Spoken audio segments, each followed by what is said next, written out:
चलिए अब देखते हैं वेक्टर्स के क्रॉस प्रोडक्ट को।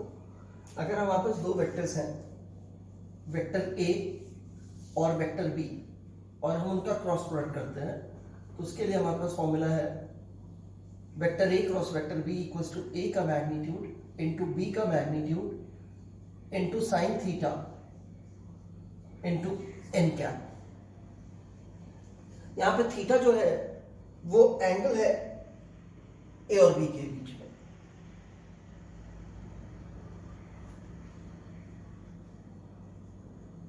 Here theta is the angle between vector A and vector B, and n cap is perpendicular to both vector A and vector B. That is, n cap is perpendicular to the plane of vector A and vector B.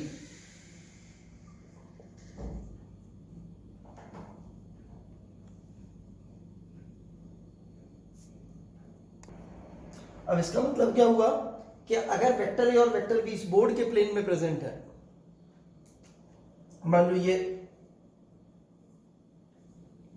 Vector A है, ये vector B है, theta इनके बीच का angle है, तो जो ए cross B वाला vector होगा हमारे पास, यानी कि एन कैप जो डायरेक्शन देगा ए क्रॉस बी वाले वेक्टर की, वो इन दोनों वेक्टर्स के परपेंडिकुलर होगा, मतलब कि इस प्लेन के परपेंडिकुलर होगा। इस प्लेन के परपेंडिकुलर दो पॉसिबल डायरेक्शंस है, एक perpendicular to the plane outward, अगर ऐसा वेक्टर होगा एन कैप की डायरेक्शन ये होगी, तो देखो इसके साथ भी 90 बना रहा है, इसके साथ भी 90 बना रहा है। और दूसरी पॉसिबिलिटी क्या है, यही अंदर जाता हुआ हो जाए बोर्ड के, तो दो पॉसिबिलिटीज हो गई। अब उन दोनों पॉसिबिलिटीज के लिए हमें कैसे मालूम चलेगा कौन सी डायरेक्शन है, उसको समझिए ध्यान से।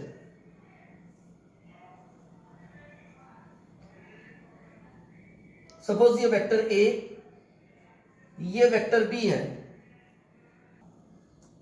अब मान लो ये वेक्टर ए है, ये वेक्टर बी है, और हमें करना है ए क्रॉस बी। हम इंटरेस्टेड हैं किसमें? ए क्रॉस बी में इंटरेस्टेड है। तो ए जो है क्रॉस के लेफ्ट में आने वाला वेक्टर है, उसे फर्स्ट वेक्टर समझ लो, और बी क्रॉस के राइट में आने वाला वेक्टर है, उसे सेकंड वेक्टर समझ लो। आप फर्स्ट वेक्टर से सेकंड वेक्टर के लिए ट्रेस आउट करो एंगल, ये एंगल। सेंस का ध्यान दीजिए क्या आया। अब ये सेंस क्लॉकवाइज आ रही है। अगर ये सेंस क्लॉकवाइज आएगी तो जो प्रोडक्ट वेक्टर होगा, यानी कि एन कैप की जो डायरेक्शन होगी, वो perpendicular to the plane inward होगी। क्लॉकवाइज आने पे क्या होगा? Perpendicular to the plane inward, यानी कि ए क्रॉस बी की जो डायरेक्शन आएगी वो perpendicular to the plane inward होगी। इस केस में एन कैप कैसा हो गया? N cap is perpendicular to plane, यानी कि फिगर के प्लेन की बात हो रही है, इनवर्ड। ठीक है, ये कौन सी सेंस में है? क्लॉकवाइज सेंस में है। यही मान लीजिए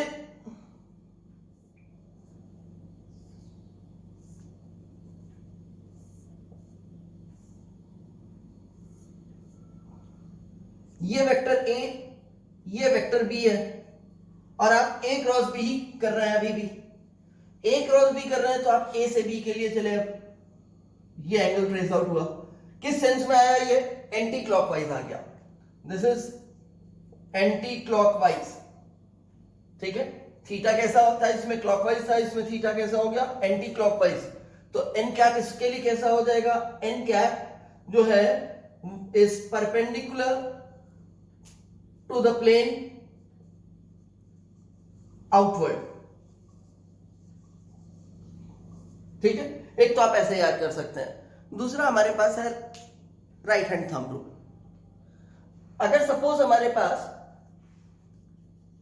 ये वेक्टर ए है, this is vector A and this is vector B, मैं ए क्रॉस बी करना चाहता हूं, तो आप अपने राइट पाम को क्लोज कीजिए, राइट हैंड को क्लोज कीजिए विद द थंब ओपन, और इस तरह से इन दोनों के बीच में प्लेस कीजिए कि आपकी फिंगर्स की जो कर्लिंग है वो होनी चाहिए फर्स्ट वेक्टर से सेकंड वेक्टर, अगर ए क्रॉस बी कर रहे हो तो ए से बी, अगर बी क्रॉस ए करोगे तो बी से ए। तो हम ए क्रॉस बी कर रहे हैं, ए ये है, बी ये है, तो ए क्रॉस बी करना है तो राइट हैंड को क्लोज करके हमें ऐसे प्लेस करना है इनके बीच में कि फिंगर्स की कर्लिंग ए से बी की तरफ हो। ये किया, ये फिंगर्स कर्ल हो रही है इस तरह से ए से बी, थंब ओपन है। इस वक्त थंब जिस डायरेक्शन में पॉइंट करेगा वो डायरेक्शन जो है वो आ जाएगी हमारे पास प्रोडक्ट वेक्टर की। अब ये इस तरह से है, मैं इधर से देख रहा हूं तो मुझे क्लॉकवाइज दिख रही है, आप उधर से देख रहे हो आपको एंटी क्लॉकवाइज दिख रही होगी। मुझे क्लॉकवाइज दिख रही है तो मुझे इस प्लेन के परपेंडिकुलर इनवर्ड, यानी कि मैंने डायरेक्शन आपकी तरफ इंक्लूड की, और आपको एंटी क्लॉकवाइज दिख रहा होगा तो आपके लिए क्या हुआ, perpendicular to the plane outward, आपके लिए भी वही डायरेक्शन आई। तो इसका मतलब ऑब्जर्वर कहीं भी होगा, जो प्रोडक्ट वेक्टर है उसकी जो डायरेक्शन होगी यानी कि एन कैप की जो डायरेक्शन होगी वो चेंज नहीं करेगी। ठीक है। फिर एक और तरीका है हमारे पास राइट हैंड पाम रूल। वो क्या कहता है, अपने राइट हैंड के पाम को ओपन कर लीजिए। ये ऊपर वाला पोर्शन जो पाम का है that should be in the sense of arrows. अगर एरो ऐसे हैं तो मतलब एरो आप समझ सकते हो किसी ना किसी तरह से तो ऊपर है, वर्टिकली ना सही तो ऊपर है, तो ये वर्टिकली अपवर्ड सेंस में होना चाहिए। और आपका थंब जो है फर्स्ट वेक्टर से सेकंड वेक्टर की तरफ फेस करना चाहिए। अगर आप ए क्रॉस बी करते हो, ये ए ये B, this is A this is B, A cross B करते हो तो ऐसे रखोगे, थंब पॉइंट कर रहा है आपका ए से बी के लिए। और अगर आप कहते हो बी क्रॉस ए करोगे तो आप थंब इस तरह से प्लेस करोगे, ये बी क्रॉस ए के लिए थंब आपका इस तरह से हो जाएगा, बी से ए के लिए पॉइंट करता हुआ थंब। ऐसे केस में आपकी फिंगर्स जिस डायरेक्शन में पॉइंट कर रही होंगी हाथ की, वो डायरेक्शन होगी प्रोडक्ट वेक्टर की। जैसे ए क्रॉस बी के केस में फिंगर्स इस तरफ पॉइंट कर रही हैं तो इसका मतलब इसकी डायरेक्शन ये हो गई। और अगर बी क्रॉस ए करूंगा तो मेरा हाथ ऐसे हो जाएगा, फिंगर्स इधर पॉइंट करेंगी, ये इस तरफ की डायरेक्शन हो जाएगी। कोई भी एक मेथड याद कर लीजिए डायरेक्शन के लिए, ओनली वन, और उसी पर स्टिक कर जाइए, जब जरूरत हो वही कीजिए यूज। चाहे इसके अकॉर्डिंगली कर लीजिए कि क्लॉकवाइज होगा तो perpendicular to the plane inward, anti clockwise होगा तो perpendicular to the plane outward, नहीं तो फिर आपको राइट हैंड थंब रूल और राइट हैंड पाम रूल बताया, उसके अकॉर्डिंगली कंक्लूड कर लीजिए। चलिए कुछ फिजिकल क्वांटिटीज देखते हैं जो क्रॉस प्रोडक्ट के अकॉर्डिंगली गवर्न होती हैं। इसमें एक क्वांटिटी है हमारे पास वेलोसिटी। वेलोसिटी जो है वो है ओमेगा क्रॉस आर। यहां पे ओमेगा क्या चीज है हमारे पास, इसे कहते हैं एंगुलर वेलोसिटी। अभी एक्सप्लेन करता हूं आपको एंगुलर वेलोसिटी क्या होती है। एंगुलर वेलोसिटी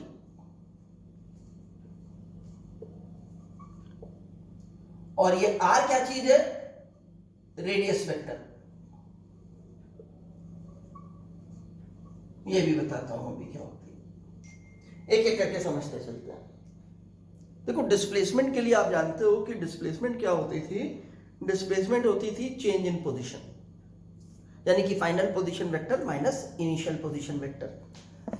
अगर एक पार्टिकल ए पे प्रेजेंट है, एक पॉइंट ए पे प्रेजेंट है, वो बी पे चला जाता है, पता नहीं किस पाथ से गया, हमारे लिए पाथ मैटर नहीं कर रहा, ए पे था बी पे चला गया, तो उसकी डिस्प्लेसमेंट क्या होगी,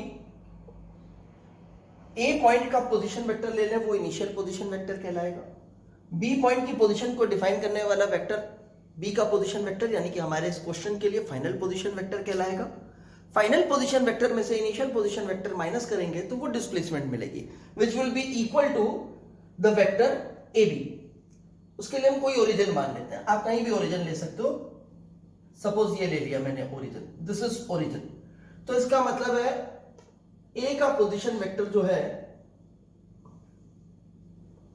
वो ये हो गया ओ ए वेक्टर, और बी का पोजीशन वेक्टर जो है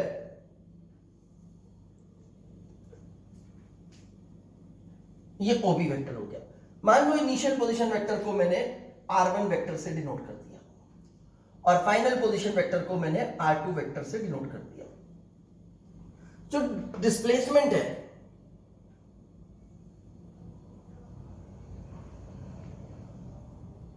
s, वो होती है s equals to final position vector minus initial position vector, that is change in position. अब हम बात करते हैं एंगुलर डिस्प्लेसमेंट की। इनिशियल पोजीशन वेक्टर और फाइनल पोजीशन वेक्टर के बीच में जो एंगल आएगा वो कहलाएगी एंगुलर डिस्प्लेसमेंट। यानी कि ये वाला एंगल इनिशियल से फाइनल के लिए चले जाइए तो ये एंगुलर डिस्प्लेसमेंट है। This is angular displacement initial vector से फाइनल के लिए, ये एंगुलर डिस्प्लेसमेंट कहलाएगा। इसका भी पाथ से कोई लेना देना नहीं है, चाहे पर्सन स्ट्रेट लाइन में ही क्यों ना मूव करके गया हो तो भी यही रहेगा, ऐसे मूव करके ऐसे भी जाएगा तो भी यही रहेगा, ऐसे ऐसे ऐसे जाएगा तो भी यही रहेगा।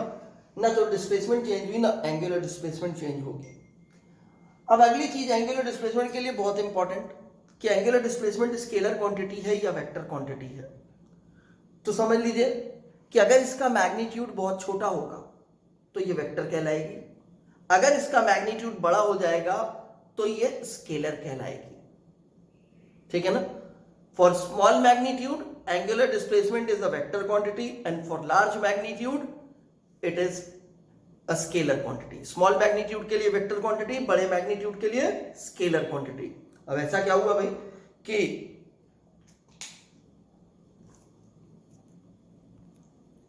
देखो, अगर हमारे पास तीन वेक्टर्स हैं से ए बी और सी, तो हमने उस वेक्टर्स के एडिशन की एक प्रॉपर्टी पढ़ी कि आप ए बी सी को किसी भी सीक्वेंस में ऐड करो, किसी भी ऑर्डर में ऐड करो, इससे हमारे को कोई फर्क नहीं पड़ता।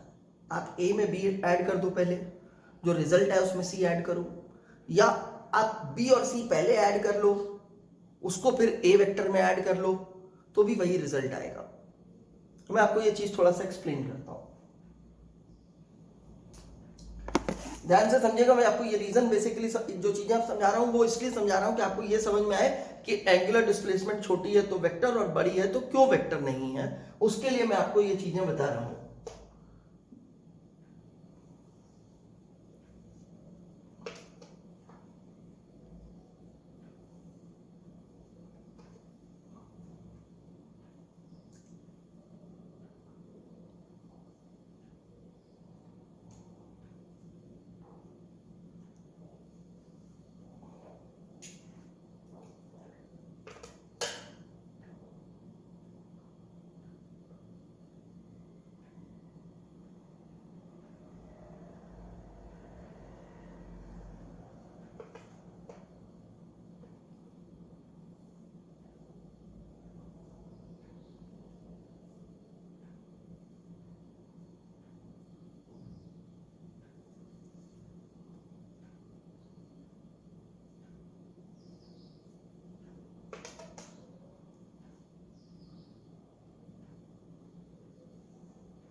मान लीजिए एक पर्सन ओरिजिन पे प्रेजेंट है,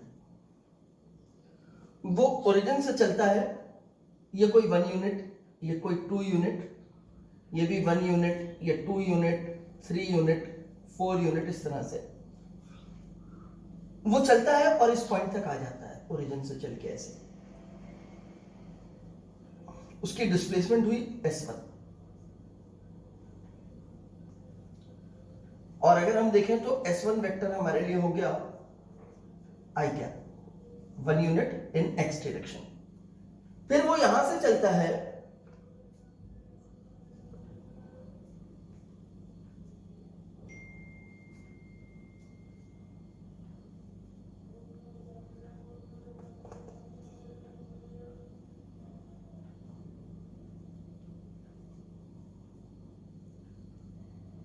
यूनिट्स की डिस्प्लेसमेंट और लेता है, यानी कि S2 हो गया उसके पास 2j कैप, और फिर मान लो वो एक डिस्प्लेसमेंट ले लेता है 1 यूनिट की।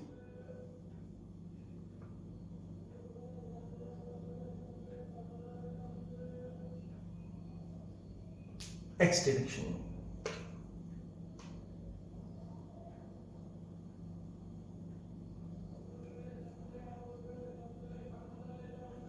एक और डिस्प्लेसमेंट S3 ये ले ली उसने।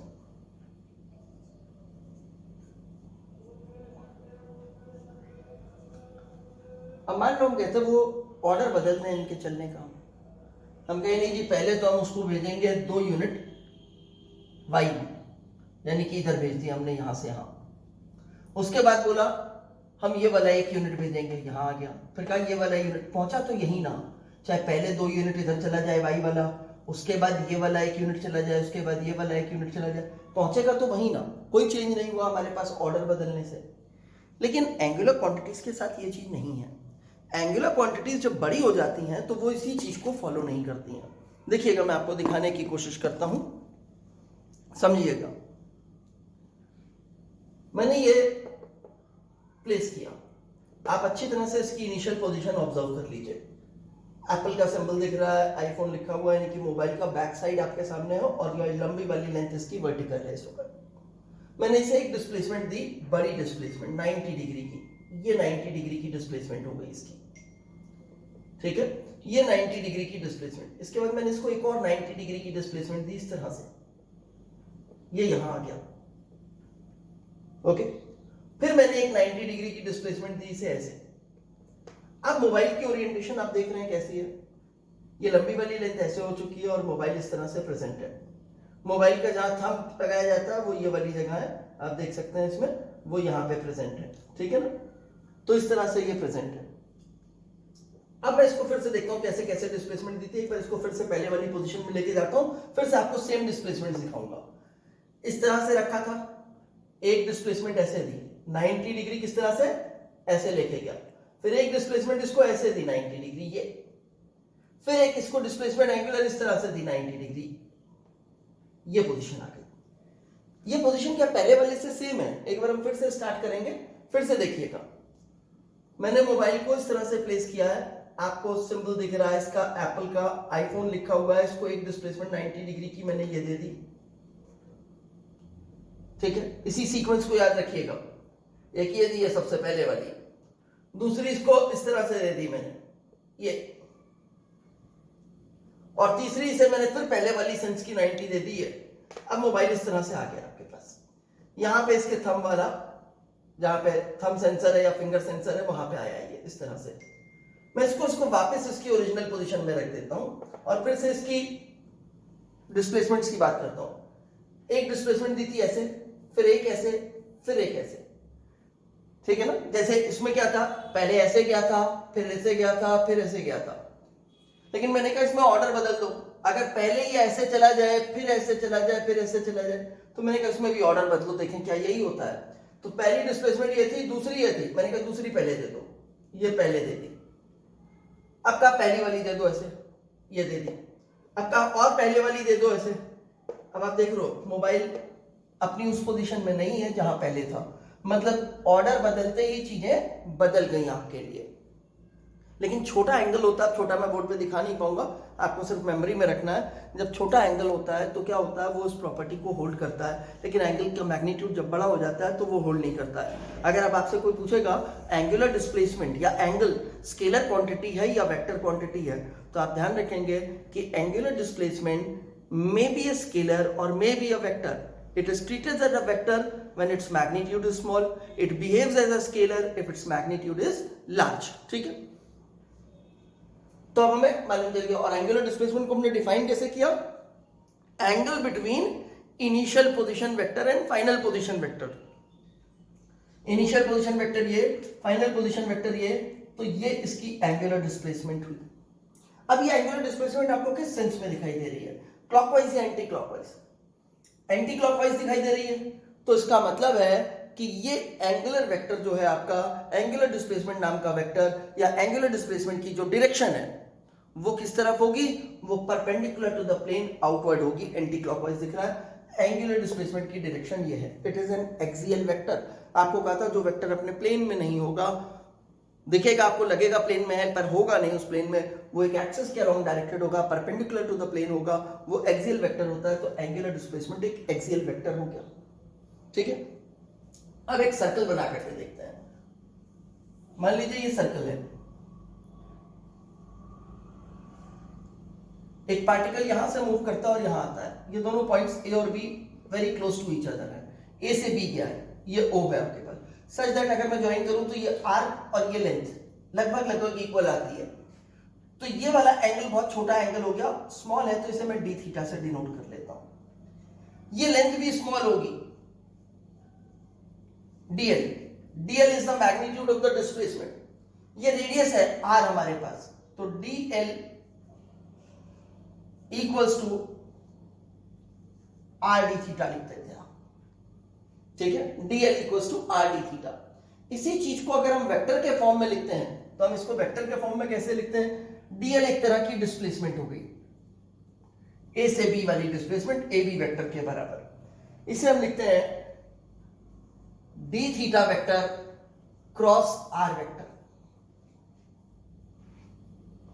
ठीक है, इस तरह से इसे हम लिखते हैं। मान लो इस वाले एक्सप्रेशन का डिफरेंशिएशन करते हैं, इसका डिफरेंशिएशन, ये डिफरेंशिएशन तो है, इसे dt से डिवाइड करते हैं, dt इज द टाइम जो इसने a से b जाने के लिए लिया है, तो ये dt से डिवाइड हुआ, ये भी dt से डिवाइड हो गया। अगर ऐसा हुआ तो ये क्या हो गया, डिस्प्लेसमेंट अपॉन टाइम वेलोसिटी हो गई, r तो रेडियस थी, और ये टर्म जो है d theta by dt that is rate of angle covered with time, ये एंगुलर वेलोसिटी होता है। हमें डिटेल में पढ़ने को मिलेगा, जैसे ही हम सर्कुलर मोशन पे आएंगे तब से इसे पढ़ना शुरू करेंगे, अभी टाइम है उसमें, हम सिर्फ अपने वेक्टर के पॉइंट ऑफ व्यू से एक बार इसे थोड़ा सा जानना चाहते हैं कि कैसे है। तो अगर इस फॉर्म में देखूं तो इसे dt से डिवाइड करूं तो ये वेलोसिटी v हो गई, और ये वाली वेलोसिटी जो dt से डिवाइड करके ये मिला, इसे ओमेगा कह दिया, और ये r वेक्टर हो गया। r वेक्टर की डायरेक्शन क्या होगी, अगर o से सेंटर से हमेशा अवे, अगर a की बात कर रहे हो तो OA, B पे हो गया तो OB, यानी कि आप कह सकते हो रेडियस वेक्टर क्या है, सरकमफ्रेंस पे किसी पॉइंट की position with respect to the centre of the circle जो डिफाइन करेगा वो रेडियस वेक्टर हो गया। एक तरह का पोजीशन वेक्टर है जो सरकमफ्रेंस में प्रेजेंट किसी पॉइंट की position with respect to the centre define करता है। तो हमें ध्यान रखना है कि V क्रॉस ओमेगा, ठीक है ना, V यहाँ पे एंगुलर वेलोसिटी है और R क्या है, रेडियस वेक्टर है। अब दोनों का मीनिंग मैंने आपको समझा दिया, मैं इसलिए कह रहा हूं आपको याद रखने के लिए, यहाँ पे वेक्टर में लेटर ऑन तो आप हैबिचुअल हो ही जाएंगे। हो सकता है कि आपको क्वेश्चन मिले जिसमें आपको ओमेगा की वैल्यू दे दे कि एक पार्टिकल मूव कर रहा है, उसकी एंगुलर वेलोसिटी इतनी है, वेक्टर के फॉर्म में दे दी आपको, omega vector equals to 3i cap plus 2j cap minus k cap, ऐसे करके कोई वैल्यू दे दी आपको, और कहा रेडियस वेक्टर की वैल्यू ये है, वो भी आपको एक वैल्यू दे दी, suppose 3i cap minus k cap minus j cap minus k cap, ये दे दी, और आपसे कहता है कि इस पार्टिकल की वेलोसिटी कितनी है वो बताओ। तो वेलोसिटी निकालने के लिए हमें मालूम होना चाहिए कि वेलोसिटी कैसे ऑब्टेन होगी, ओमेगा क्रॉस r से, ठीक है। तो अभी हमें सिर्फ इतना ही जानना है। इसी तरह से ये टेंजेंशियल एक्सेलरेशन है, ये एंगुलर एक्सेलरेशन है, ये रेडियस वेक्टर ही है, अल्फा क्या है, एंगुलर एक्सेलरेशन। एंगुलर एक्सेलरेशन क्या हो जाएगा, एंगुलर एक्सेलरेशन होगा आपके पास d ओमेगा बाय dt। जितनी भी एंगुलर क्वांटिटीज आप देख रहे हो, अगर वो वेक्टर हैं तो वो सब एक्सियल वेक्टर्स हैं। एंगुलर डिस्प्लेसमेंट बताया था आपको है, एंगुलर वेलोसिटी भी है, क्योंकि एंगुलर वेलोसिटी सिंपली क्या है, d थीटा बाय dt है, ठीक है। तो angular displacement axial vector perpendicular to the plane होगा, एंगुलर वेलोसिटी भी परपेंडिकुलर टू द प्लेन होगी, एंगुलर एक्सेलरेशन भी परपेंडिकुलर टू द प्लेन होगा। d ओमेगा अगर पॉजिटिव हुआ तो अल्फा और ओमेगा की डायरेक्शन सेम होगी, final omega minus initial omega. अगर ये पॉजिटिव आता है यानी कि ओमेगा बढ़ रहा है, आपके ओमेगा बढ़ रहा है, तो उस केस में ये एक्सेलरेशन पॉजिटिव होगा, एंगुलर वाला, दोनों की डायरेक्शन सेम होगी। जैसे मान लो ये पार्टिकल इसमें इस तरह से मूव कर रहा है, इन एरो से बता रहा हूं मैं, ऐसे मूव कर रहा है, तो ये क्लॉकवाइज सेंस में मूव कर रहा है या एंटी क्लॉकवाइज सेंस में, तो देखा ये एंटी क्लॉकवाइज सेंस में मूव कर रहा है। तो मैं पूछूं कि अगर इसकी एंगुलर वेलोसिटी ओमेगा है तो आप बताओ ओमेगा की डायरेक्शन क्या है, तो आपने देखा एंटी क्लॉकवाइज है तो perpendicular to the plane outward हो गया, ठीक है। मैं कहता हूं कि इसका ओमेगा इंक्रीज कर रहा है, ए पे जो ओमेगा था वो ओमेगा ए था, और बी पे जो ओमेगा है वो ओमेगा बी हो गया, ऐसे है।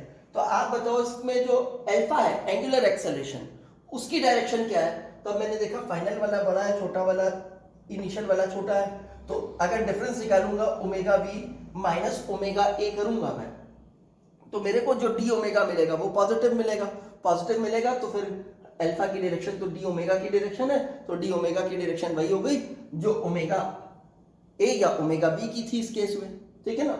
यही डिक्रीजिंग होता तो क्या होता, माइनस में आ जाता, इनवर्ट चला जाता, ठीक। तो अल्फा समझ में आ गया आपको, ये है टेंजेंशियल एक्सेलरेशन। टेंजेंशियल एक्सेलरेशन मतलब टेंजेंट के अलोंग जो स्पीड है, स्पीड तो हमेशा टेंजेंट के अलोंग ही होगी, यहाँ पे है तो स्पीड इस तरह से, यहाँ पे है तो स्पीड इस तरह से। अगर वो स्पीड चेंज कर रही है तो टेंजेंट के अलोंग एक एक्सेलरेशन प्रेजेंट है जिसे टेंजेंशियल एक्सेलरेशन बोलेंगे, ये टेंजेंशियल एक्सेलरेशन का फॉर्मूला हो गया हमारे पास। ये क्या हो गया हमारे पास, एंगुलर एक्सेलरेशन क्रॉस आर, तो ये भी एक क्वांटिटी हो गई हमारे पास। ऐसे ये है एसी सेंट्रीपेटल एक्सेलरेशन। जब कोई पार्टिकल सर्कुलर मोशन कर रहा होता है तो उसके पास एक एक्सेलरेशन कंपल्सरली प्रेजेंट होता है जो उसके सेंटर की तरफ डायरेक्टेड होता है। सेंट्रीपेटल का मतलब directed towards the centre. Centripetal acceleration यानी कि वो एक्सेलरेशन जो सेंटर की तरफ डायरेक्टेड है, ठीक है। तो उसको हमने दिया हुआ है एसी से, ये होता है ओमेगा क्रॉस वी से, ओमेगा क्रॉस वी से, ठीक है, इस तरह से निकलेगा। ऐसे ये टॉर्क है। टॉर्क क्या होता है, टर्निंग इफेक्ट ऑफ फोर्स। जब चीजों पे हम फोर्स लगाते हैं तो जरूरी नहीं है कि वो चीजें जो है ट्रांसलेट ही करेंगी, वो रोटेट भी कर सकती है। जैसे ये स्केल, मैंने इस पर फोर्स लगाई तो आप देख रहे हो कैसे रोटेट कर रहा है, ऐसे मूव किया इस फोर्स की वजह से, टर्न ले रहा है, इस तरह से रोटेट कर रहा है, इस एंड के अबाउट घूम रहा है गोल गोल, जैसे फैन घूमता है उस तरह से। तो इस समय इस फोर्स ने इसमें एक टर्निंग इफेक्ट प्रोड्यूस किया है। उस टर्निंग इफेक्ट को हम टॉर्क या मोमेंट ऑफ फोर्स कहते हैं, ठीक है। उस टर्निंग इफेक्ट को हम फोर्स के लिए क्या कहते हैं, टर्निंग इफेक्ट ऑफ फोर्स का नाम क्या होता है, टॉर्क, या फिर टर्निंग इफेक्ट ऑफ फोर्स को हम मोमेंट ऑफ फोर्स भी कहते हैं। ये भी एक्सियल वेक्टर है। मैंने इसको इस तरह से रखा, यहां से फोर्स लगाई, कैसे रोटेट किया, ये इस सेंस में रोटेशन आया इसका, इस सेंस का रोटेशन एंटी क्लॉकवाइज, तो इसका टॉर्क किधर हुआ, perpendicular to the plane outward. Anti clockwise का मतलब आउटवर्ड हमारे पास, तो torque perpendicular to the plane outward हो गया। अब आर वेक्टर क्या है, जहां से आपने इसको फिक्स कर रखा है, जैसे मैंने यहां पे फिक्स किया हुआ है इस जगह पे, तो इस जगह से उस पॉइंट का पोजीशन वेक्टर जहां पे मैं फोर्स लगा रहा हूं, अगर मैं फोर्स यहां पे लगाता हूं ऐसे, तो ये वाला पॉइंट जिस पे मैं फोर्स लगा रहा हूं स्केल के ऊपर, स्केल पे मार्क कर दें, तो ये वाला पॉइंट जो है उसको यहां से ज्वाइन कर दूं तो जो वेक्टर आएगा वो पोजीशन वेक्टर हो गया, ठीक है ना। अभी आपको इतनी डिटेल में जानने की जरूरत नहीं है, बस पोजीशन वेक्टर लिखा है तो मतलब आर वेक्टर दे दिया आपको, और एफ तो फोर्स है ही आपके पास। इसी तरह ये एंगुलर मोमेंटम है।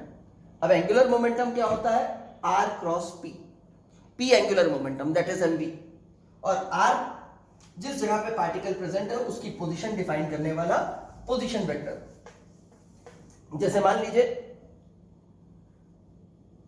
यहां से बैट्समैन ने बॉल को हिट किया, बैट से बॉल हवा में गई, इस तरह से मूव की, और यहां पे आकर के फिर ग्राउंड पे गिर गई। इस पाथ पे हमेशा कहीं ना कहीं पे बॉल थी, कभी यहां पे थी, कभी यहां थी, कभी यहां थी, कभी यहां थी। मान लो जिस इंस्टेंट पे बॉल यहां थी इस जगह पे, तो उसकी वेलोसिटी क्या होगी, कर्व पे मूव कर रही है तो कर्व के टेंजेंशियल डायरेक्शन में टेंजेंट ड्रॉ कर दीजिए, ये इसकी वेलोसिटी हो गई यहां पे। मान लो बॉल का मास m था, तो अब अगर मोमेंटम निकालना हो तो m into v हो जाएगा। और मान लो जहां से उसने हिट किया ये ओरिजिन है, ये x एक्सिस है, ये y एक्सिस है। अब मैं कहूं जब इस पोजीशन पे है, मान लो दिस पोजीशन इज a, जिस समय बॉल a पे है उसका एंगुलर मोमेंटम कितना है, तो ये हुआ r वेक्टर, o से लेकर के यहां तक का।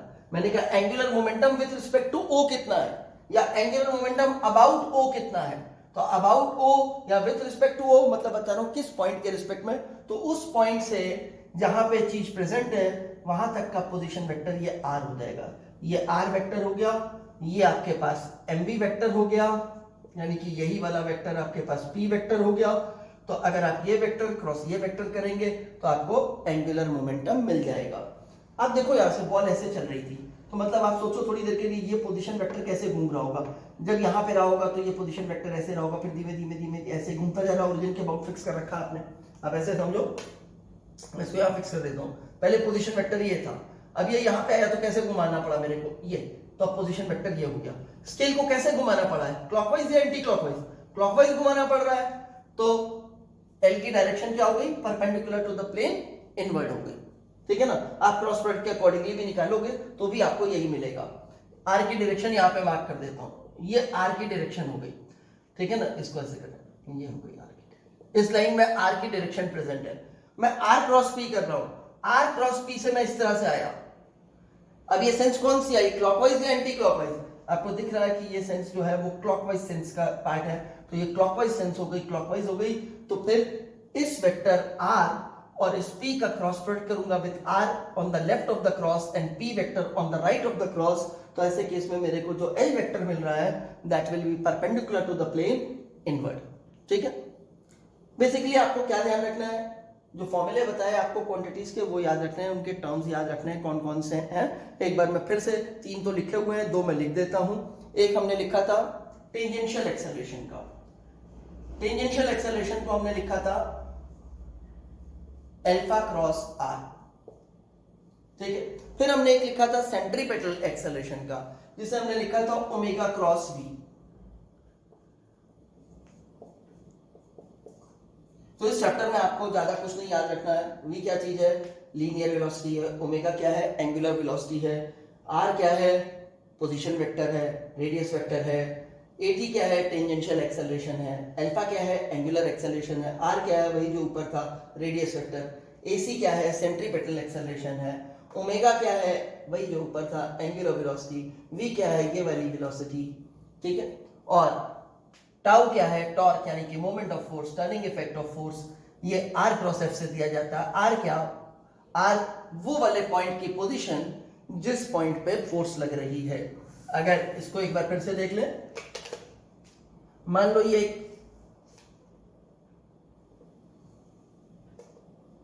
स्ट्रिप है या रॉड है, दिस इज अ स्ट्रिप और अ रॉड, रॉड मान लो आप, थिन रॉड है, इसको यहां पे पिवट कर दिया एंड पे, इसका मतलब है इसको इस तरह से पिवट कर दिया तो इस एंड के अबाउट ये रोटेट कर सकती है, it can rotate about this and, ये एंड फिक्स रहेगा, इसके अबाउट ये रोटेट करेगी, ये इसको इससे पिवट कर दिया तो ये रोटेट कर सकती है इसके अबाउट, ठीक है ना। अब मैंने कहा एक इस पे फोर्स लगा देता, ये मैंने फोर्स लगा दी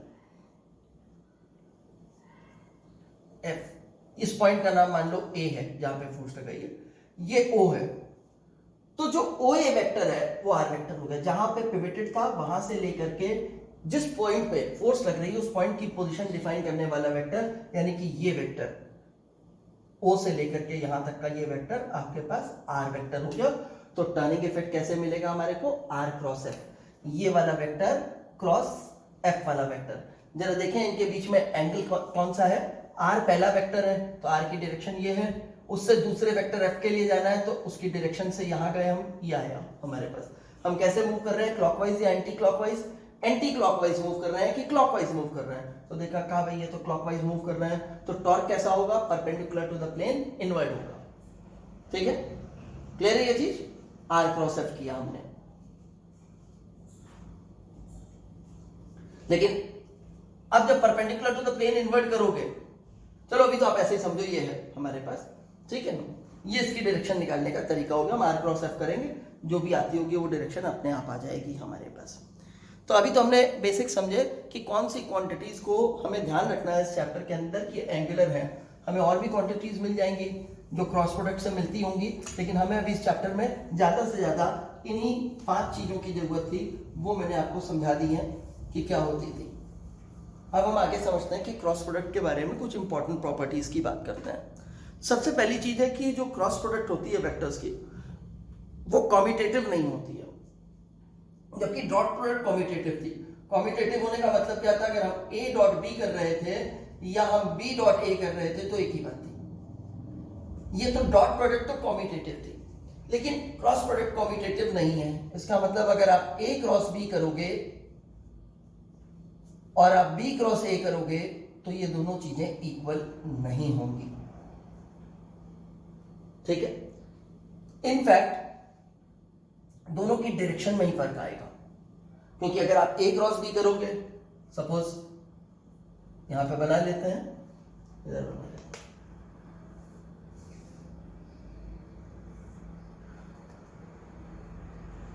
ये A वेक्टर, ये B वेक्टर, आप A क्रॉस B कर रहे हो तो आप इस तरह से जाओगे, ये A क्रॉस B के लिए, A क्रॉस B के लिए आप कैसे गए, क्लॉकवाइज, तो A क्रॉस B की डायरेक्शन क्या होगी, perpendicular to the plane inward.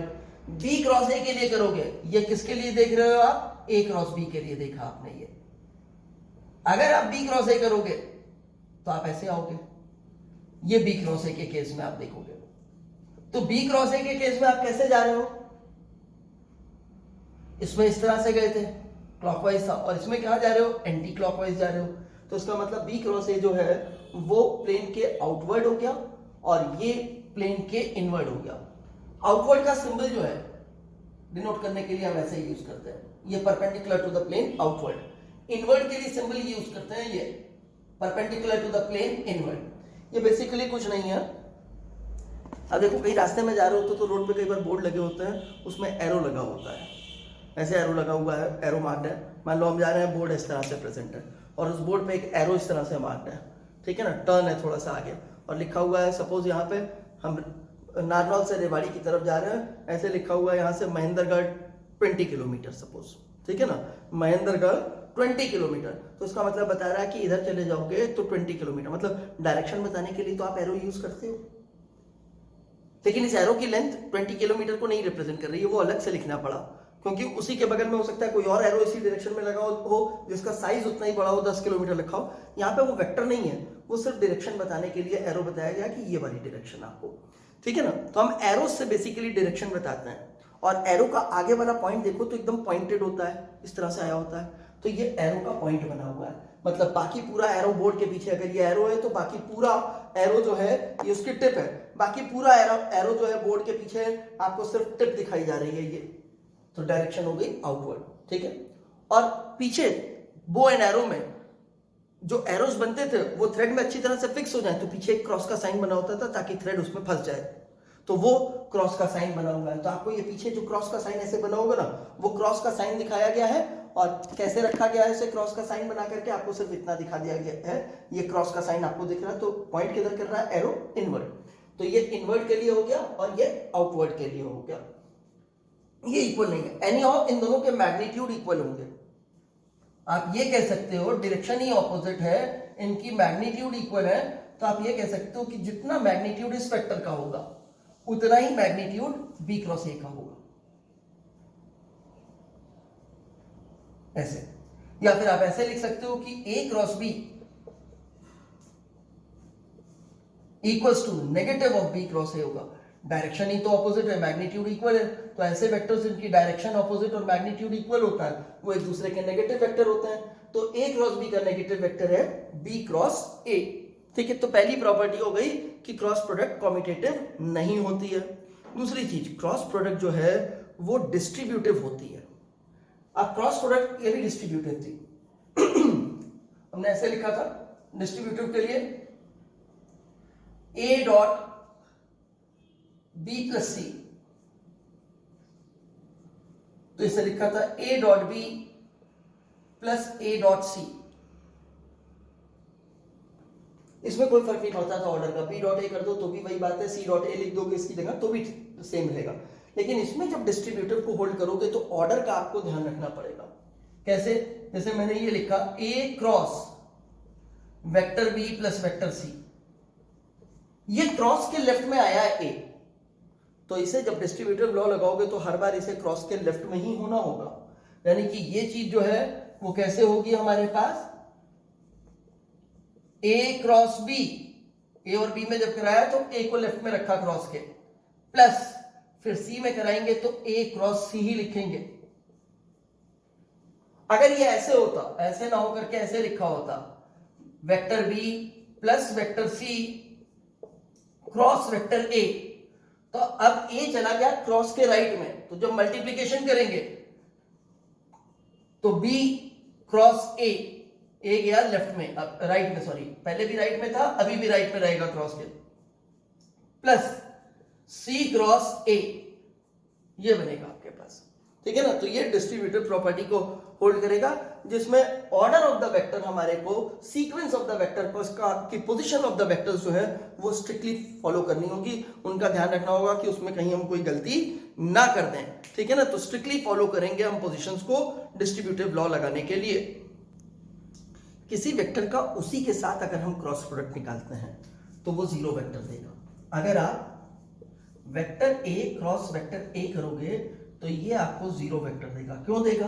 क्योंकि अब आपने देखा था कि जब हम ए क्रॉस बी करते थे, vector A cross vector B कर रहे थे, तो इसका फॉर्मूला लिखा था हमने, ए का मैग्नीट्यूड बी का magnitude sine of the angle between A and B into N cap लिखा था। चलो ए का पहली जगह पे ए का मैग्नीट्यूड आ गया, नॉन जीरो था लिख दिया। दूसरी जगह बी की जगह भी ए का मैग्नीट्यूड आ गया, ये भी ए का मैग्नीट्यूड हो गया, ये भी ए का मैग्नीट्यूड हो गया। अब ए वेक्टर और ए वेक्टर के बीच में डायरेक्शन, हर वेक्टर अपने पैरेलल होता है, ठीक है ना। तो इसका मतलब दोनों के बीच का एंगल कितना हो गया, 0 हो गया, और 0 हो गया तो साइन 0 तो 0 हो जाएगा, तो इतनी चीज 0 हो गई। 0 into N cap will give you 0 vector, ठीक है ना। तो किसी भी वेक्टर का उसी के साथ आप उसका क्रॉस प्रोडक्ट निकालोगे तो वो 0 होगा। इसी के साथ अगर दो पैरेलल वेक्टर्स का भी आप क्रॉस प्रोडक्ट निकालोगे तो वो 0 होगा। जैसे मान लीजिए ये वेक्टर, सपोज ये वेक्टर ए है, और मान लीजिए ये वेक्टर बी है,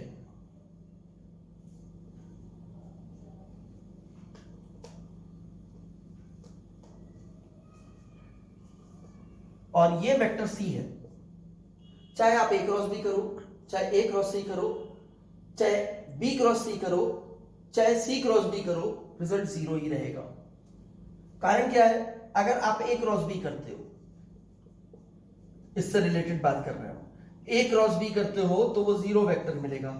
क्यों मिलेगा, क्योंकि थीटा जो है that is angle between A and B वो 0 डिग्री का है, इसलिए मिलेगा आपको। अगर आप ए क्रॉस सी करते हो तो ये भी आपको 0 वेक्टर देगा या नल वेक्टर देगा। सेम रीजन, थीटा अभी भी नहीं, अब ए और सी के लिए थीटा 0 नहीं है। थीटा क्या हो गया, एक ये है एक ये है, तो 180 डिग्री हो गया। तो थीटा इस केस में 180 डिग्री का है, और साइन 180 भी 0 होता है। अगर मैं बी क्रॉस सी करूं तो क्या होगा, ये भी 0 आएगा। क्यों, क्योंकि बी और सी के बीच में थीटा अगेन 180 डिग्री का है, थीटा इक्वल्स टू 180 डिग्री, ठीक है। इसका मतलब है अगर दो वेक्टर्स पैरेलल हैं या एंटी पैरेलल है, सेम डायरेक्शन के लिए पैरेलल यूज कर लिया, ऑपोजिट डायरेक्शन के लिए एंटी पैरेलल, दो वेक्टर एक ही डायरेक्शन में पॉइंट कर रहे हैं या ऑपोजिट डायरेक्शन में पॉइंट कर रहे हैं, उनकी डायरेक्शन सेम है या ऑपोजिट है, तो ऐसे केस में उनकी क्रॉस प्रोडक्ट 0 वेक्टर देगी। तो इसका मतलब है ऐसे केस में अगर ए और बी, जैसे यहाँ पे ए और बी पैरेलल है, तो आप ए क्रॉस बी करोगे तो भी आपको 0 वेक्टर मिलेगा, बी क्रॉस ए करोगे तो भी 0 वेक्टर मिलेगा। लेकिन अगर 0 वेक्टर नहीं मिल रहा है आपको, तो फिर आपको ध्यान रखना है कि a cross B is not equal to B cross A. जब a क्रॉस बी 0 होगा और b क्रॉस ए 0 होगा तो ऑब्वियसली दोनों इक्वल होंगे। a क्रॉस बी 0 है तो b क्रॉस ए भी हमारे पास 0 ही आएगा। मैग्नीट्यूड तो इक्वल है, तो मैग्नीट्यूड तो हर केस में इक्वल है, मैग्नीट्यूड इक्वल हो जाएगा, 0 0 हो जाएगा, तो 0 वेक्टर ही है। तो अगर कहीं पे लिखा होता है vector a cross vector b equals to vector b cross vector a, तो इसका मतलब है कि ये वेक्टर्स जो हैं इनकी प्रोडक्ट 0 वेक्टर है। अब 0 वेक्टर कब कब आएगा, अगर मैं कह रहा हूं a क्रॉस b 0 है, if a cross b 0, if a cross b equals to 0 vector, then क्या क्या पॉसिबिलिटी है। एक है, हो सकता है a का मैग्नीट्यूड 0 हो, एक है या फिर b 0 हो जाए, दोनों 0 होंगे तो भी 0 ही आएगा। या फिर एक और पॉसिबिलिटी है, angle between a and b is either 0 degree और 180 डिग्री। अगर दो वेक्टर्स की क्रॉस प्रोडक्ट 0 वेक्टर दे रही है तो इसकी पॉसिबिलिटी क्या है, एटलीस्ट एक पॉसिबिलिटी है कि इन दोनों में से शायद कोई एक वेक्टर एटलीस्ट 0 हो। एक 0 है या दोनों 0 है तो 0 ही मिलेगा आपको। दूसरी चीज यह है कि भाई ना ये 0 है ना ये 0 है, लेकिन उसके बाद भी अगर इनकी क्रॉस प्रोडक्ट 0 आ रही है तो इसका मतलब है या तो दोनों वेक्टर सेम डायरेक्शन के हैं, दैट मींस उनके बीच में एंगल 0 डिग्री का है, या फिर दोनों ऑपोजिट डायरेक्शन के हैं, उनके बीच में एंगल 180 डिग्री का है। किसी भी वेक्टर का जो मैग्नीट्यूड होता है वो कभी नेगेटिव नहीं होता है। इसका मतलब है अगर आप दो वेक्टर्स की क्रॉस प्रोडक्ट निकालोगे तो मिलेगा तो आपको वेक्टर ही। तो अगर आप उसका मैग्नीट्यूड निकालोगे, यानी कि अगर आप ए क्रॉस बी निकाल रहे हो उसका मैग्नीट्यूड निकालते हो, तो ये कभी भी नेगेटिव नहीं हो सकता। इसकी वैल्यू या तो 0 हो सकती है या फिर पॉजिटिव हो सकती है, लेकिन डॉट प्रोडक्ट में ऐसा नहीं था। अगर आप ए डॉट बी करते हो तो ए डॉट बी में बी 0, पॉजिटिव और नेगेटिव कुछ भी हो सकता था, लेकिन ए क्रॉस बी जो है वो नेगेटिव नहीं हो सकता। ए क्रॉस बी या तो 0 होगा या फिर पॉजिटिव ए क्रॉस बी का मैग्नीट्यूड, सॉरी ए क्रॉस बी का मैग्नीट्यूड जो है, ए क्रॉस बी तो नेगेटिव हो सकता है, ए क्रॉस बी का मैग्नीट्यूड नेगेटिव नहीं हो सकता। ए क्रॉस बी का मैग्नीट्यूड या तो 0 होगा या फिर पॉजिटिव होगा, ठीक है। अब हम देखते हैं कि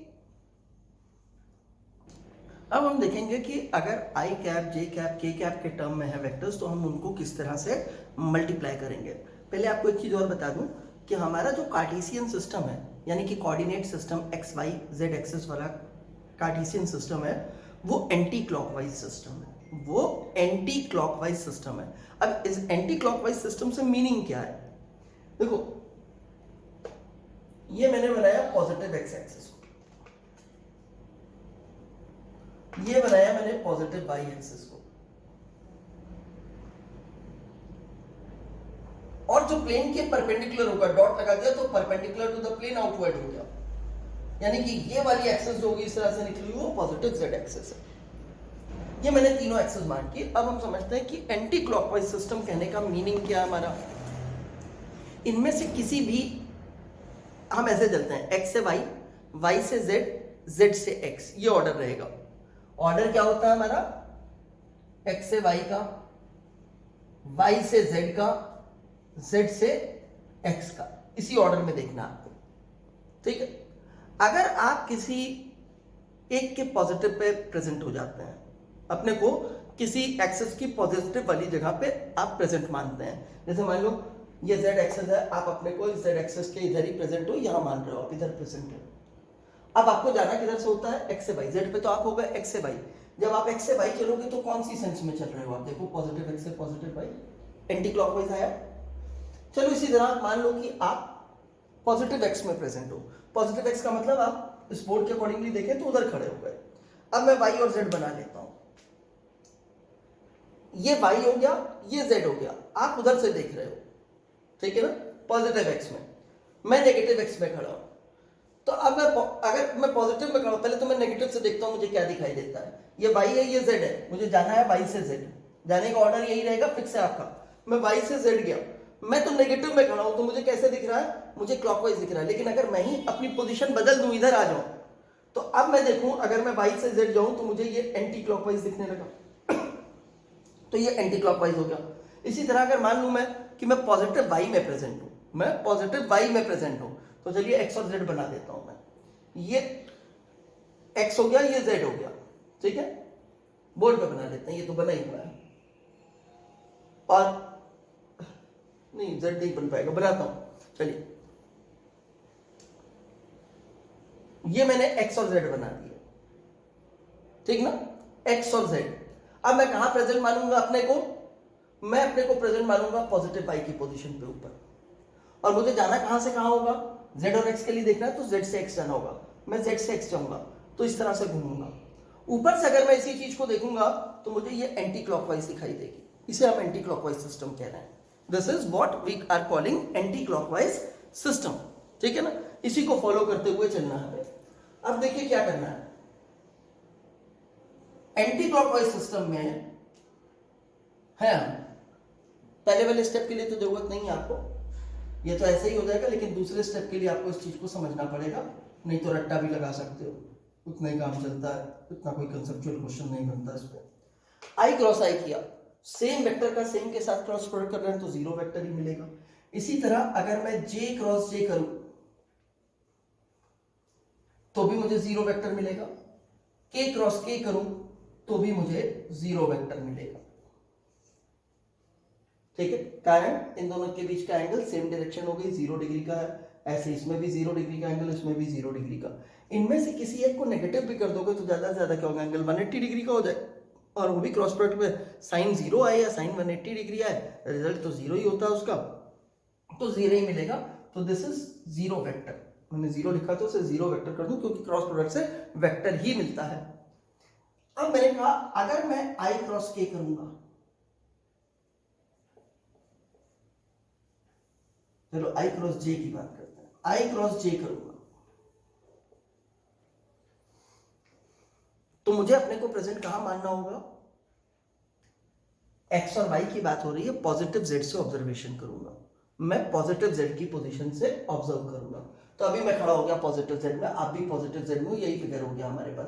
पहला वेक्टर क्या है, एक्स वाला है, दूसरा कौन सा है, वाई वाला है, एक्स से वाई गया। अब पॉजिटिव जेड से मुझे क्या दिखाई दे रहा है, पॉजिटिव जेड से मुझे ये एंटी क्लॉकवाइज दिखाई दे रहा है, तो इसका मतलब जो वेक्टर मिलेगा इनके प्रोडक्ट से वो एंटी क्लॉकवाइज मिलेगा। इसका मैग्नीट्यूड कितना है, 1, इसका मैग्नीट्यूड कितना है, 1, इनके बीच में एंगल कितना है, 90 डिग्री। साइन 90 की वैल्यू कितनी होती है, 1।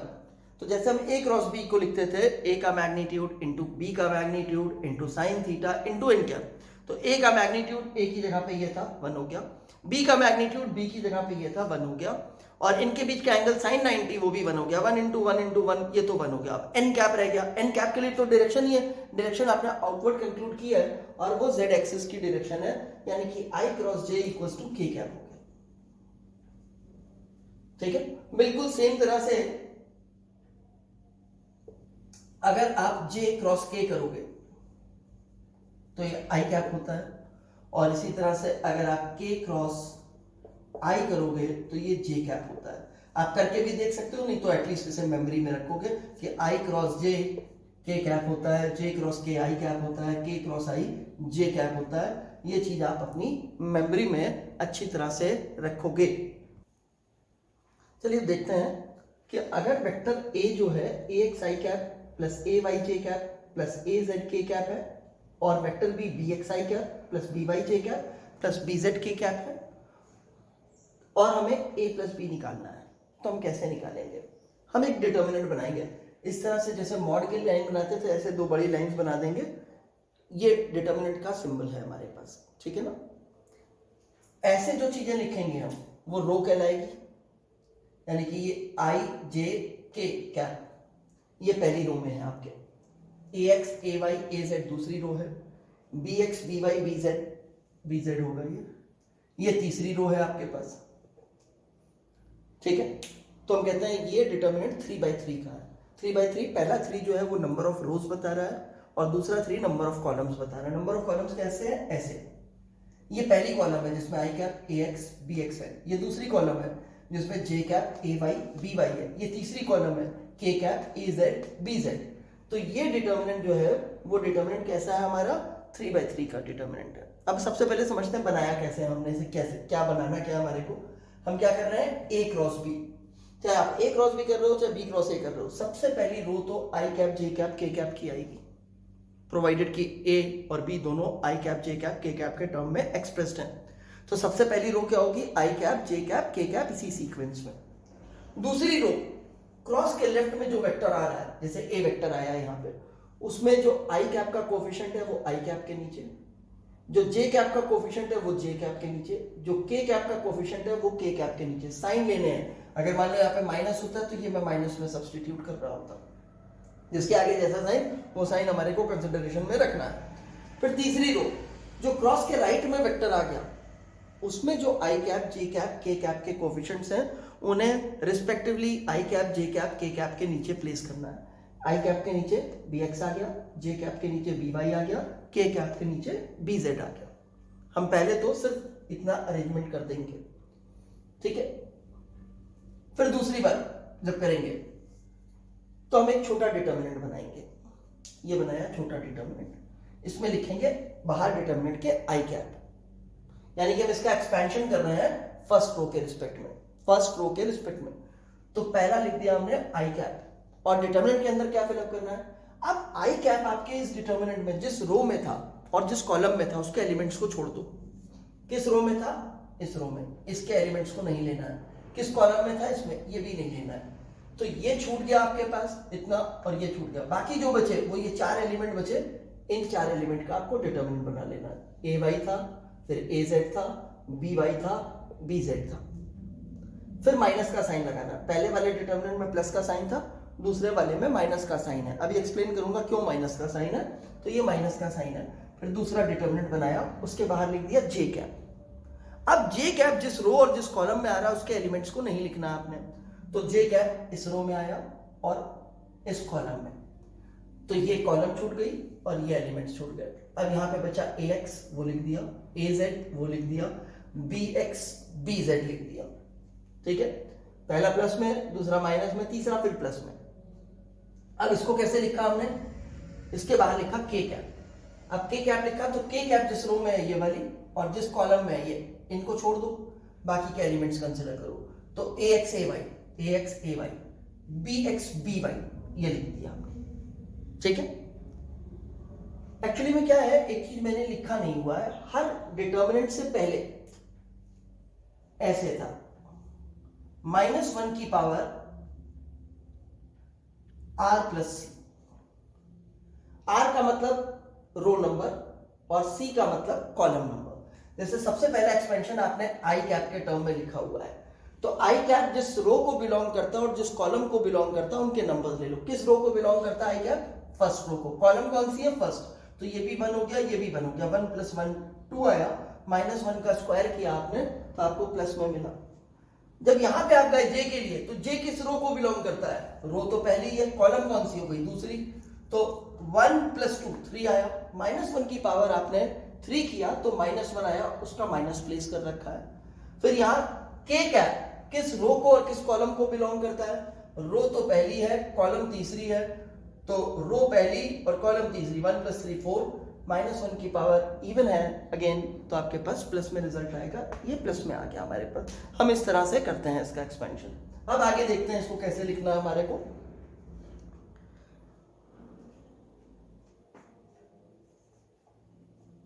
A cross B equals to,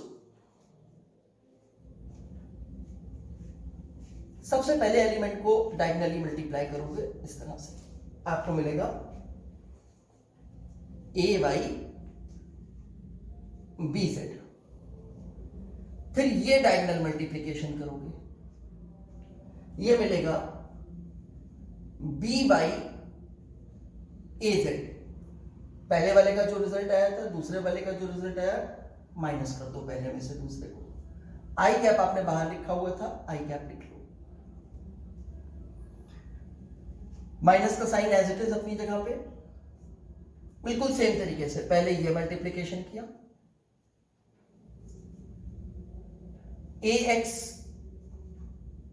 BZ, इसको इससे मल्टीप्लाई किया और जो प्रोडक्ट आई उसको सब्ट्रैक्ट किया, BX AZ, ये सेकेंड मल्टीप्लिकेशन किया। बाहर जे कैप लिखा था, वो जे कैप एज इट इज लिखा। प्लस का साइन था, प्लस का साइन लिखा, इसको इससे मल्टीप्लाई किया, AX BY, फिर इसको इससे मल्टीप्लाई किया, BX AY, सब्ट्रैक्शन कर दिया पहले वाली प्रोडक्ट में से दूसरी वाली प्रोडक्ट को। बाहर के कैप लिखा था इस डिटरमिनेंट के, तो ब्रैकेट के बाहर के कैप लिख दिया। अब ये कोई नंबर होगा, ये कोई नंबर होगा, सिंप्लीफाई कर देंगे ऐसे, ये कोई नंबर सिंप्लीफाइड करना है, ये नंबर सिंप्लीफाई करेंगे, तो कोई नंबर इंटू आई कैप, कोई नंबर इंटू जे कैप, कोई नंबर इंटू के कैप जैसे टर्म्स आपको मिल जाएंगे। तो ये हमारे पास क्रॉस प्रोडक्ट का प्रोसेस है। एक हम करके देख लेते हैं क्रॉस प्रोडक्ट। मान लीजिए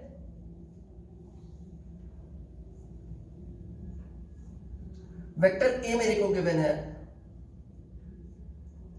आई कैप प्लस जे कैप प्लस 2k कैप, और बी वेक्टर मुझे गिवन है 2i कैप माइनस जे कैप प्लस k कैप, और मुझे a क्रॉस b निकालना है। तो मैंने लिखा vector a cross vector b। आप देखो ये स्टेप मिस करके डायरेक्ट भी लिख सकते हो, वो भी समझाता हूं आपको कैसे। सबसे पहले i के लिए लिखोगे, i तो लिख दिया आपने। अब i जिस रो में था उसको छोड़ दो, जिस कॉलम में था उसको छोड़ दो, ये आ गया। यहीं से मल्टीप्लिकेशन कर दो, इसका इससे, इसका इससे, डिफरेंस निकाल दो। माइनस का साइन था वो अभी भी लगाओगे। फिर j के लिए जिस रो में था, जिस कॉलम में था उसको छोड़ दो, इसका इससे, इसका इससे, सब्ट्रैक्ट कर लिया। ऐसे ही k कैप के लिए भी किया, AX BY BX AY किया, AX BY में से BX AY माइनस किया और k कैप लगा दिया। तो अब a क्रॉस b, पहला डिटरमिनेंट तो मैं बना देता हूं।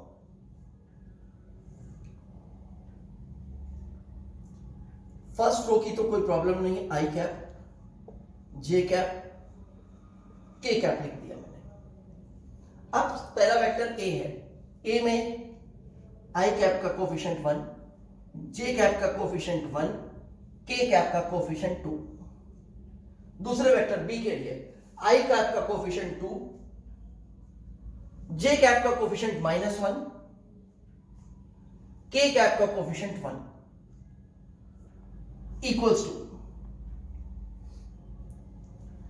ये रो छोड़ी, ये कॉलम छोड़ा, 1 इंटू 1 1 आया, -1 इंटू 2, ये माइनस कौन सा वाला लगाया, ये वाला, -1 इंटू 2 -2 आया। अब 1 माइनस में से माइनस किया -2, ये पहले वाले पार्ट का मल्टीप्लिकेशन हो गया, आई कैप लगाना था, आई कैप लगा दिया, ये माइनस का साइन। अब मल्टीप्लिकेशन करना है जे कैप के रिस्पेक्ट में, तो जे कैप की रो और जे कैप की कॉलम छोड़ी, 1 इंटू 1 1, 2 इंटू 2 4, -4, जे कैप, प्लस का साइन है, प्लस लगा दिया। अब के कैप के लिए के कैप की रो, के कैप की कॉलम छोड़ी, 1 इंटू -1 -1,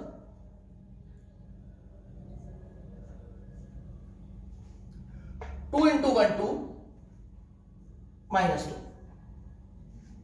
इसके बाद लिखना था के कैप। एक बार क्रॉस चेक कर लेते हैं कहीं कोई केयरलेस मिस्टेक ना हुई हो। ये चीज छोड़ी, 1 इंटू 1 1 आया, -1 इंटू 2 -2 आया, 1 में से सब्ट्रैक्ट किया -2, 1 में से सब्ट्रैक्ट किया -2, आई कैप तो लिखा ही हमने। ये छोड़ा मैंने, 1 इंटू 1 किया 1 आया, 2 इंटू 2 4, 1 -4 किया, ये भी लिख दिया। के कैप के लिए देखें, ये छोड़ा मैंने, 1 इंटू -1 -1 आया, 2 इंटू 1 2 आया, सब्ट्रैक्ट किया तो -2 हो गया, बिल्कुल। अब इसको सिंप्लीफाई कर दें, a cross b equals to 1 minus -2 that is 1 + 2 हो गया, 3 हो गया, 3 आई कैप। 1 -4 -3 आया, बाहर एक माइनस लिखा था, प्लस हो गया 3, +3 जे कैप। यहां पे -1 -2 -3 हो गया, -3 के कैप। अगर आपने b क्रॉस a निकाला इसी तरीके से तो रिजल्ट क्या होगा, ये जो प्लस में था ये माइनस में, ये प्लस में था ये माइनस में, ये जो माइनस में था ये प्लस में आ जाएगा, क्योंकि हमें मालूम है a cross b is equals to negative of b cross a। आप घर पे b क्रॉस a निकाल करके, सेम क्वेश्चन के लिए डेटा नोट करके b क्रॉस a निकाल करके जस्टिफाई कर लीजिएगा कि आप उसकी वैल्यू आपको -3 आई कैप -3 जे कैप +3 के कैप मिल गई। ठीक है, तो ये क्रॉस प्रोडक्ट हम इस तरह से निकालेंगे। सपोज ये ट्राइंगल है LMN, इसकी कोई भी दो साइड मुझे वेक्टर के फॉर्म में दिए गए हैं। जैसे मान लो LM मुझे वेक्टर के फॉर्म में दे दिया गया, कहा गया ये A वेक्टर को रिप्रेजेंट करता है, डायरेक्शन उल्टी भी हो सकती है, उससे कोई फर्क नहीं पड़ेगा आपको। फिर कहा LM वेक्टर जो है, LN वेक्टर, वो सपोज B वेक्टर को रिप्रेजेंट करता है, इसकी भी डायरेक्शन उल्टी भी हो सकती है। किसी एक के रिवर्स कर दो या दोनों के रिवर्स कर दो, आपके रिजल्ट में कोई फर्क नहीं आएगा। जो चीज हम कंक्लूड करना चाहते हैं, हमसे कहा गया इस ट्राइंगल का एरिया बता दो। एरिया ऑफ ट्राइंगल LMN निकालने के लिए कहा हमें। मैंने क्या किया, यहां से एक परपेंडिकुलर ड्रॉप कराया,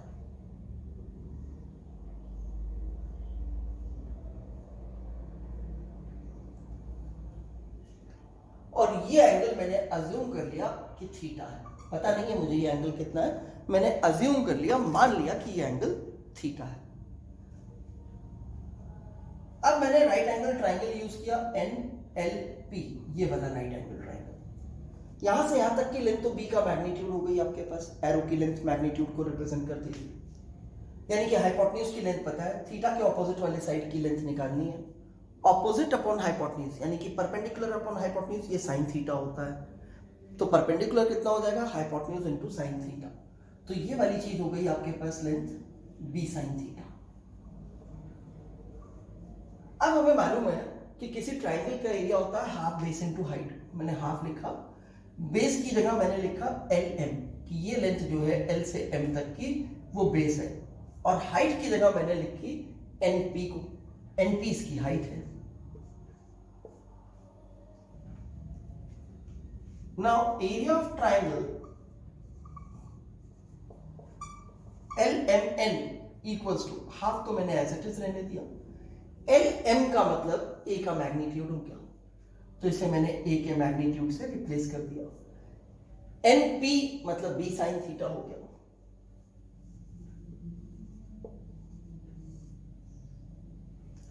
अब देखो मेरे पास चाहे A क्रॉस B हो उसका मैग्नीट्यूड, या B क्रॉस A का मैग्नीट्यूड हो, होना तो इक्वल ही है। A क्रॉस B करता था तो मेरे को मिलता था AB sine theta n cap, AB sine theta n cap. Direction छोड़ दो, बाकी सब तो मैग्नीट्यूड है, यानी कि AB साइन थीटा। तो ये चीज आपके पास है AB साइन थीटा, ऐसे होती है।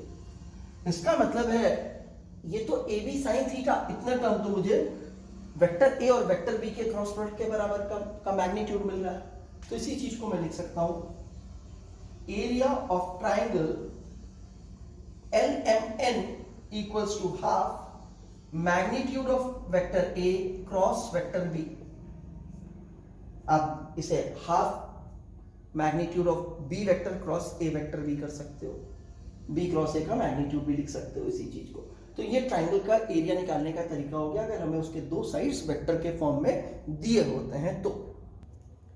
इसी तरह मेरे पास एक पैरेललोग्राम है EFGH, इसके कोई भी दो एडजेसेंट साइड्स, एक ये वाला पैरेलल वाले साइड्स को छोड़ के बाकी कोई भी दो साइड्स मेरे को वेक्टर के फॉर्म में दे दी।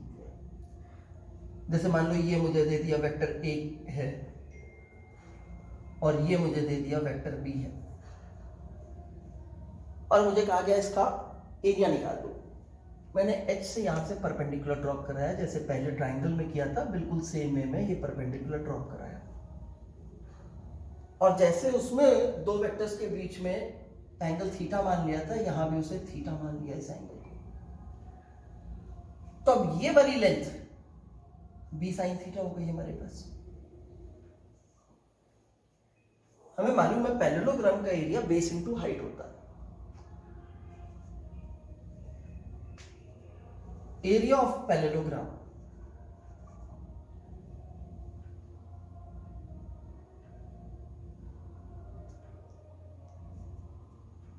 EFGH इक्वल्स टू, बेस क्या है इसका EF, और हाइट क्या है इसकी B साइन थीटा। अभी एक बार HP लिख देता हूं, ये इसी चीज में अब वैल्यू सब्स्टिट्यूट करते हैं। Area of parallelogram EFGH equals to, EF का मतलब वेक्टर A का मैग्नीट्यूड हो गया, A लिख दो। HP का मतलब B साइन थीटा हो गया, B साइन थीटा लिख दिया। अब AB साइन थीटा को तो हम A क्रॉस B का मैग्नीट्यूड या B क्रॉस A का मैग्नीट्यूड कह सकते हैं। तो इसका मतलब है area of parallelogram EFGH equals to magnitude of से A क्रॉस B।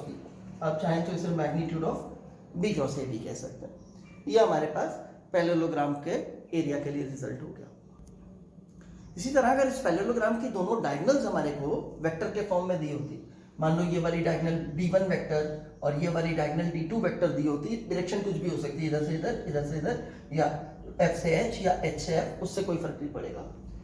तो अगर हमें दिया हो तो हम सेम तरीके से कह सकते हैं पैरेललोग्राम का एरिया जो होता है that is also equals to half into दोनों डायगोनल्स के क्रॉस प्रोडक्ट का मैग्नीट्यूड।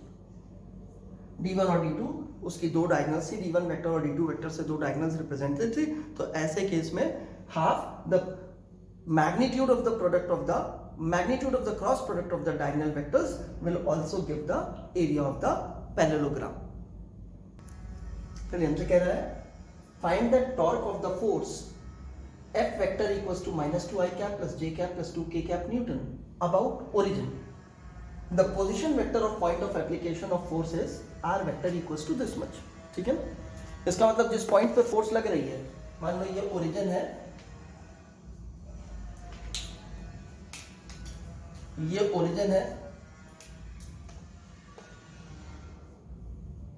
और ये वो पॉइंट है P जहां पे फोर्स लग रही है।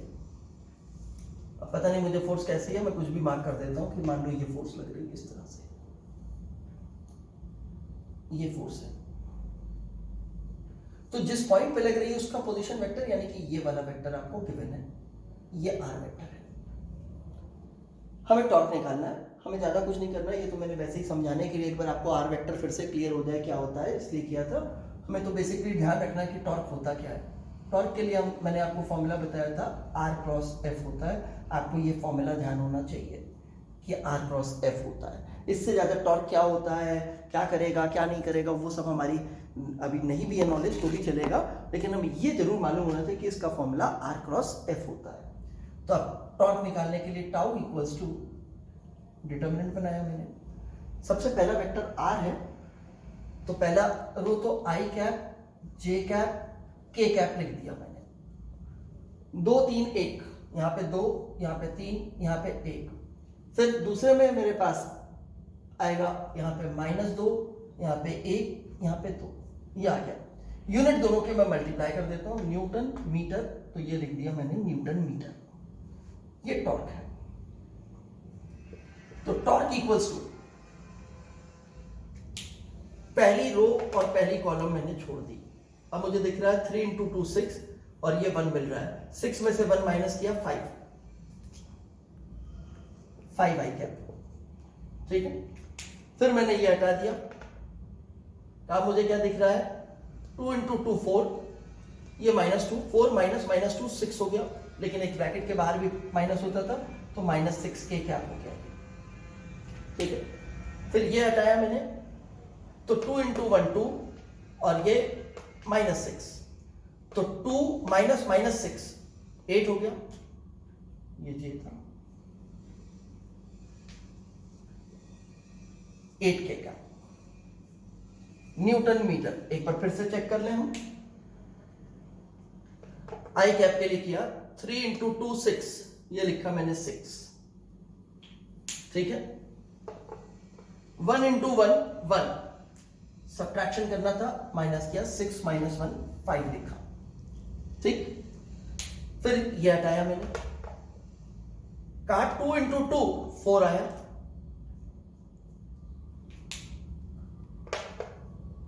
-2 × 1 -2 आया। सेकंड वाले के लिए हमें याद है उसके बाहर भी एक माइनस का साइन होता था। पहले वाले में आई, दूसरे वाले में -j वाला होता था, तीसरे वाला +k होता था। 4 - -2 +6 हुआ और बाहर माइनस लिखा था, -6 हो गया। ऐसे ही तीसरे वाले को चेक कर लेते हैं, ये छोड़ा हमने तो 2 × 1 2, -2 × 3 -6, ये हो गया 8, तो ये हमने लिख दिया। अगर मान लो हमसे कहता है टॉर्क का मैग्नीट्यूड बता दो, तो टॉर्क का मैग्नीट्यूड निकालने के लिए हम क्या करते हैं, ये तो हमें पहले से ही आता है, 5 का स्क्वायर + 6 का स्क्वायर + 8 का स्क्वायर। इसे मैं कैलकुलेट नहीं कर रहा हूं, आप खुद से कर लेंगे। अगर मान लो मैं आपको कहता कि इसकी डायरेक्शन का यूनिट वेक्टर बता दो, तो ज्यादा मुश्किल काम तो नहीं है यूनिट वेक्टर। तो यूनिट वेक्टर बताने के लिए मुझे मालूम है, शुरू में पहली बारी में ही डेफिनेशन पढ़ ली थी, तो डेफिनेशन के अकॉर्डिंगली इसे होना चाहिए torque vector divided by magnitude of torque vector. Torque vector आप निकाल चुके हो, मैग्नीट्यूड निकाल चुके हो, प्लेस कर दो 5i cap -6j cap + 8k cap divided by 5 का स्क्वायर, एक बार लिख लूं 25, 6 का स्क्वायर 36, 8 का स्क्वायर 64, ऐड कर लें 6 4 10 5 15, 1 आया, 6 3 9 1 वो 10 2 12, 125 आ गया। 125 को लिख दिया यहाँ पे, ये हमारे पास हो गया। आप कोई सिंप्लीफिकेशन कर सकते हो और तो कर सकते हो, ये यूनिट वेक्टर हो गया, ठीक है ना।